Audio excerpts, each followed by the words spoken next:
You think you're half the man Caleb was? She spat, eyes cold as winter steel. At least he knew how to handle me. That was it. The exact moment I realized my marriage had rotted from the inside out. I'd just spent 10 hours finalizing a business deal, only to come home and hear my wife, Olivia, throw her ex's name into my face like acid. She was wearing that red silk robe she used to say was for my eyes only. Now I couldn't help but wonder who had seen it last. I stood there in the doorway, keys still dangling in my hand. You're really going there again? I asked. She didn't even flinch, just sipped her wine and leaned against the counter like she was above it all. I'm just saying, maybe you should take notes from Caleb. He knew what a real woman needed. That smug smile, it said everything. She wanted me to break. She wanted me to raise my voice, lash out, give her a reason to play the victim. But I didn't. Not that night. Instead, I walked upstairs, packed a bag, and left without another word, just like Caleb had done to her 5 years ago. Cold, silent, final. And the best part? I left my wedding ring in the freezer, inside the same damn ice tray she used to chill her rose. The next morning, she called me 10 times. By noon, she was texting, I don't know what's wrong with you. By dinner, I got, are you seriously ghosting me? You're a grown man. Act like it. She still didn't get it. Not yet. But she would. Because I had a plan. And it started long before she ever said Caleb's name. See, I knew something was off when Olivia began staying out late, working with her new marketing team. She claimed she was trying to help the company I'd invested in. She even made me sign off on the expenses, just until we scale, she'd said, flashing that fake soft smile she'd been perfecting for months. But one thing about liars, they always miss the details. Her car's GPS history still synced to my account. The security cams in our home, I never disconnected them after renovations. And her work phone, paid through my business account. She made the mistake of thinking I was a fool. But what she didn't know, what she never thought to ask, was that I'd seen the messages weeks ago. Caleb. The name kept popping up like a virus in her call logs.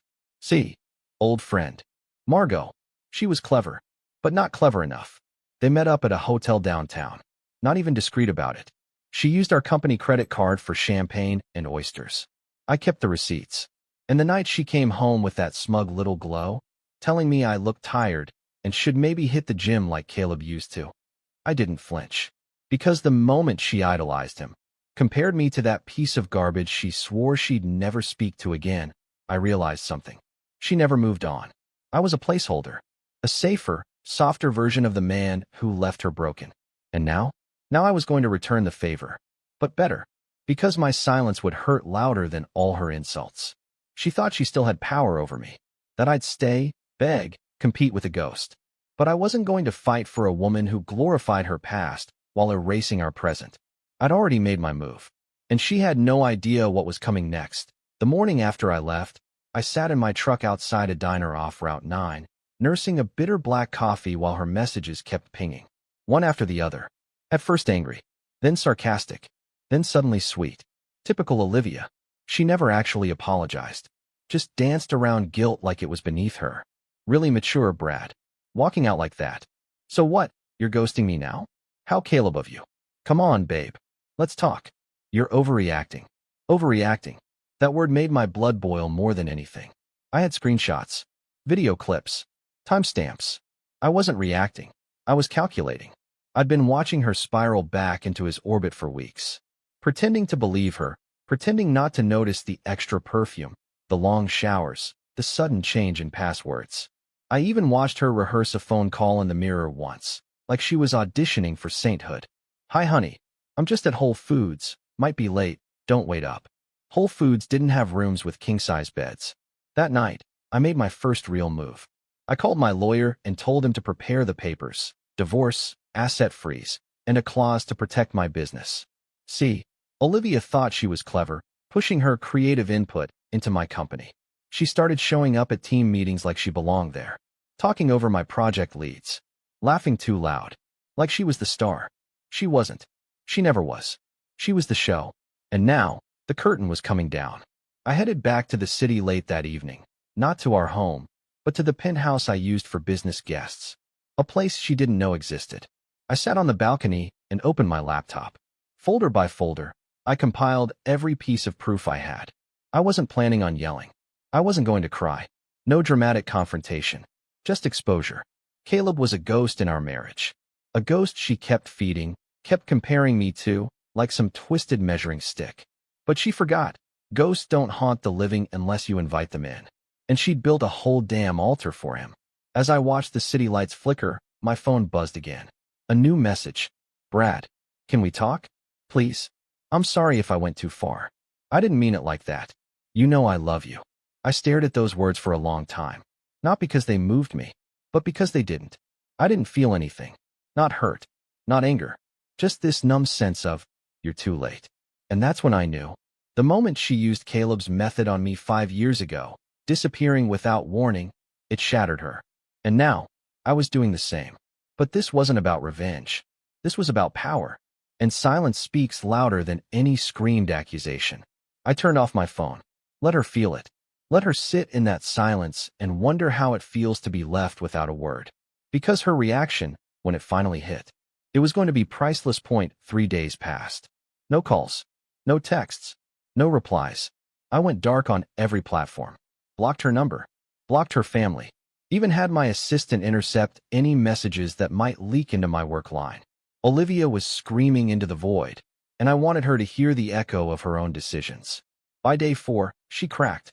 I woke up to an email titled, "Please, just talk to me." In it, she rambled for 3 paragraphs, saying things like, "I don't know what's going on with you. I think we both said things we didn't mean. You're blowing everything out of proportion." Out of proportion? I scrolled down to the attachments in that same inbox. Her hotel receipts. Her business dinner photos from a private Instagram account I had access to for months. A video clip, grainy but clear enough, from a hallway camera. Caleb's face. My jaw clenched, but I didn't feel broken. Just focused. Because the next part of my plan required precision. That evening, I invited her to lunch. Neutral ground. A clean cafe on the Upper West Side where the walls were white, and the silence between couples was louder than the coffee machines. She walked in wearing a tight beige dress and sunglasses like she was hiding from the paparazzi, not from the husband she'd betrayed. "Brad," she said with fake warmth, sliding into the seat across from me. "You look tired." "Still playing." I nodded. "Didn't sleep well." She smiled, like she thought she had an edge. "I'm glad you agreed to meet," she said. "I think we should talk things through. This weird phase we're in, it's not healthy for either of us." Phase. She really thought this was a phase. "Sure," I said casually. "Let's talk." I reached into my bag and slid a small envelope across the table. She hesitated, then picked it up. Inside, photos, receipts, hotel check-ins, the grainy hallway shot. Her face when she pulled out the last one, Caleb's hand on her waist as they exited a suite, was something I'll never forget. She didn't blink, didn't cry, just folded the envelope back up slowly and whispered, "You really went through all this trouble?" And there it was. No apology, no shame, no denial, just annoyance that I caught her. "I didn't go through trouble," I replied. "You left a trail like a breadcrumb maze for children." Her jaw twitched. "You've been following me?" "No," I said, sipping my espresso. "You've been performing. I just decided to be the audience for once." The silence hung between us, sharp as glass. "You're really going to throw everything away over this?" she hissed. I leaned forward. "You threw it away the moment you put him above me." She stared, eyes calculating. Cold, like she was already plotting her next manipulation. But for the first time, I wasn't playing defense. I was dismantling the game. "I already filed for divorce," I said calmly. "You'll be served next week. The business is locked, the assets frozen. And that apartment? You'll be out in 10 days. Olivia's eyes narrowed. Her lips curled slightly. "You're making a mistake," she said. I stood up and threw down a 20. "No, I'm just finally done pretending you weren't one." The look in her eyes as I walked out of that cafe wasn't shock. It wasn't even sadness. It was insult, like I'd just taken away her favorite toy. She wasn't used to this. Olivia thrived on control, emotional leverage, dramatic fights, big breakdowns followed by calculated vulnerability. That was her game. She needed you to feel sorry for her even while she stabbed you in the back. But this time, she had nothing to hold on to. I didn't yell. I didn't accuse. I simply presented the facts and let her sit with them. She couldn't twist that into her usual narrative. Later that night, my phone lit up again. Different number. Unknown. You really think you can just erase me like that? I blocked it instantly. Then another message came. This one from Caleb. Caleb, we should talk. Man to man. That made me laugh out loud. Man to man. From the same guy who wormed his way back into my wife's life like a snake in a garden? I didn't respond. I wasn't about to give either of them the satisfaction of a reaction. Instead, I leaned back in my chair, logged into my business account, and watched Olivia's name disappear from the employee registry. She'd never officially worked for the company. No paperwork, no paychecks. Just influence. Presence. The illusion of relevance. Now, gone. I took the rest of the evening off. Ordered dinner. Watched a documentary I'd put off for months. Slept 8 uninterrupted hours for the first time in years. But by morning, the chaos resumed. Her sister called me, twice. Then her mother. Then a mutual friend, sounding concerned. Brad, what's going on? Olivia says you vanished, and cut her off. I kept it simple. We're done. She knows why. I didn't know anyone more than that. And yet, Olivia wouldn't stop. By day 6, she was knocking at the penthouse door. I stood behind the peephole, watching her look around nervously. Her makeup was immaculate, but her eyes were tired. She held a bag in one hand, probably filled with some dramatic prop, like an old photo album or my hoodie she couldn't sleep without. Classic Olivia. She knocked again, softer this time. Brad, please. Can we talk? I didn't move. I didn't answer. She stood there for 2 full minutes. Then 3. Then left. Later, she texted. You're hurting me for no reason. I've said I was sorry. What more do you want? But she never actually said sorry. And that was the point. What she wanted wasn't forgiveness. It was restoration of her control, her narrative, her grip on me. But the grip was broken. She'd spent our whole marriage comparing me to a ghost, never realizing I was the one actually building something real while she lived in the past. And now, she was just a shadow. A loud, desperate, fading shadow. A week passed. The silence from my side. It was louder than any argument she could have thrown at me. That's when the smear campaign began. She posted a long, emotional message on her Instagram story. A black screen. White text. The kind that begs for sympathy without giving any actual details. When someone you love turns their back on you without explanation, you question everything. I guess some people don't know how to communicate like adults. But I still wish them peace. Classic Olivia. Always the victim in her version of events. The comments flooded in. You deserve better. Stay strong, queen. Men are trash. I didn't reply. I didn't even care. Because behind the scenes, her empire was collapsing. I had unfrozen the business accounts, just long enough to reassign ownership, cut her out of access, and send a quiet legal notice confirming her complete removal. No threats. No drama. Just clean execution. I'd built a new foundation while she was busy chasing a memory. Caleb was no businessman. He couldn't offer her what she thought she had with me. Stability, status, a future. But now, with her bridges burning, she was trying to crawl back over the ashes. One evening, I checked my emails and found a new message from her. The subject line said, I still remember who we were. I clicked. There was no body text. Just an attached photo, one from our honeymoon. We were on a boat in Santorini. She had her head on my shoulder. I was smiling like a fool. I stared at it for maybe 10 seconds, then deleted it. Because the truth is, she didn't remember who we were. She remembered who I was. The guy who gave, who protected, who forgave too easily. And now that version of me was gone. A few days later, a mutual friend told me she tried showing up at one of my business events. Claimed she was on the list. Tried using my last name like a badge. Security turned her away. She called that night, from a different number again. Left a voicemail. I don't know who you are anymore. You've changed. You used to fight for us. Now you won't even speak to me. No, Olivia.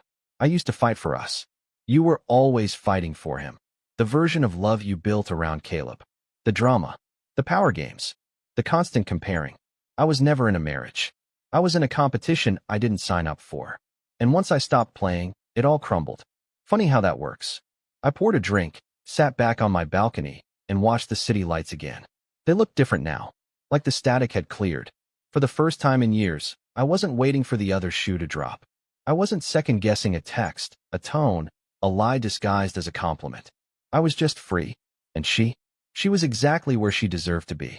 On the outside, knocking up by the end of the second week, Olivia stopped knocking. But that didn't mean she gave up. It just meant she shifted tactics. I was in a meeting when my assistant walked in, looking uncomfortable. "There's someone here," she said carefully, "who says she's your wife." I didn't even look up from my laptop. "Tell her my schedule's full for the next year."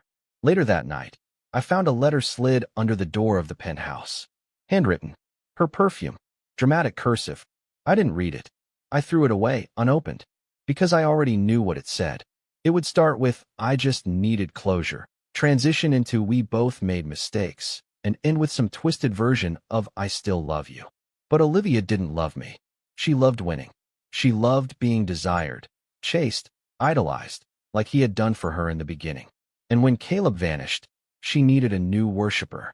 She picked me, and I played the role until I woke up. Now she couldn't stand that I wasn't coming back.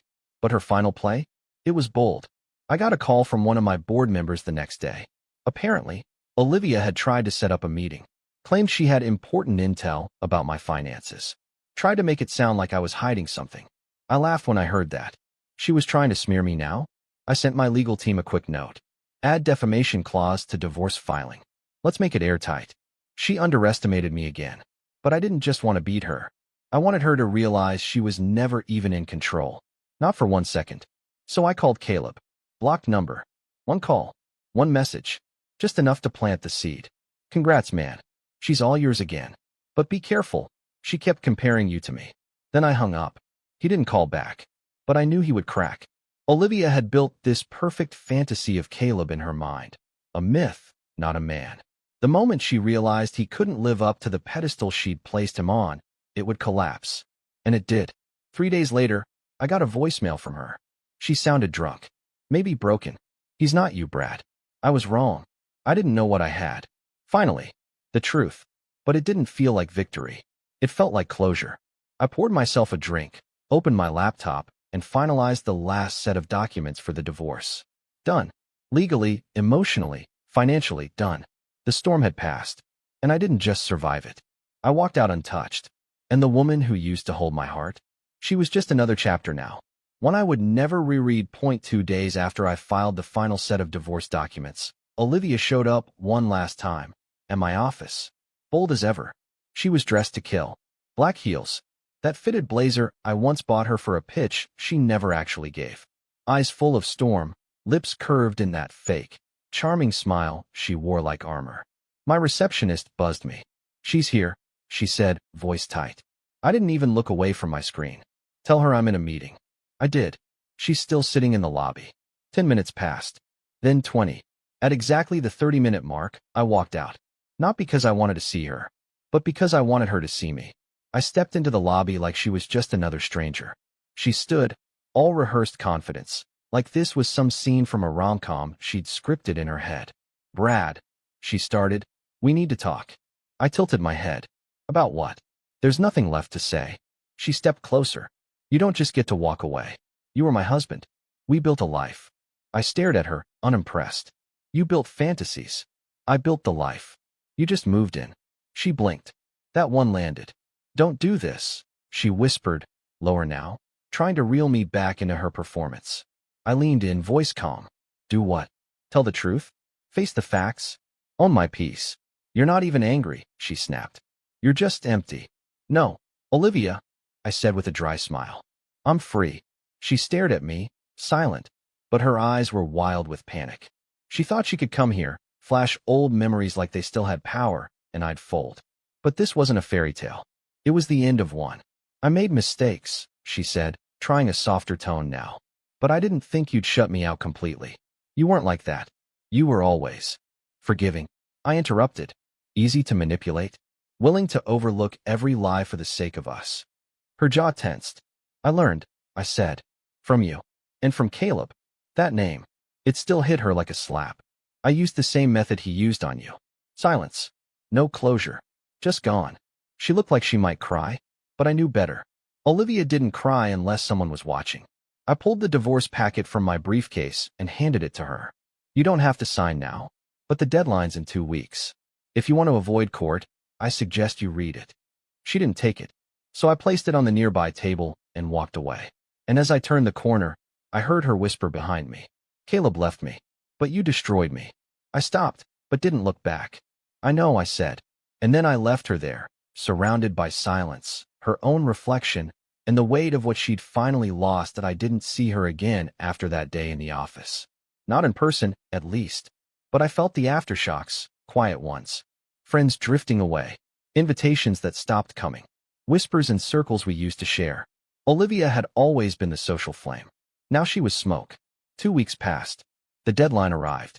She signed. No fight. No fanfare. No dramatic monologue. Just her signature at the bottom of the document, mailed back in a plain manila envelope. The same way she used to pack my lunch when we first got married. Back when everything still felt like it mattered. And that was it. My lawyer called and confirmed.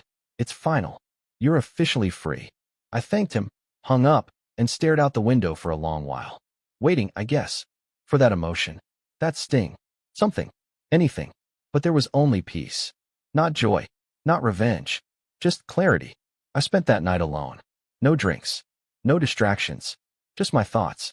I thought about who I was before her. Who I tried to become for her.